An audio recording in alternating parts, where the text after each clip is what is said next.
लाडकी बहीण योजना सुरू झाली त्यावेळेस लाडक्या बहीण योजना बंद करायला खोडा घालायला अनेक लोक आले, म्हणाले काय योजना सुरू करणार, 45,000 कोटी रुपये वर्षाला खर्च आहे, हे काय करणार, असे आमची टिंगल उडवत होते.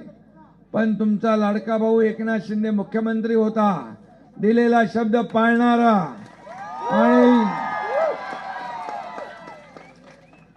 म्हणालो किती तुम्ही कोणी कोर्टात गेले, काही लोक आणखी कुठं गेले, या योजनेत खोडा घालायला गेले, पण माझ्या लाडक्या बहिणींनी त्यांना चांगला जोडा दाखवला कोल्हापुरी आणि फार घरी बसून गेले.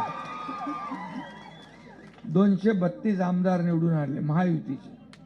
आतापर्यंतच्या महाराष्ट्राच्या इतिहासामध्ये 232 आमदार कधीच आले नव्हते निवडून. तो चमत्कार करणाऱ्या माझ्या लाडक्या बहिणी आहेत.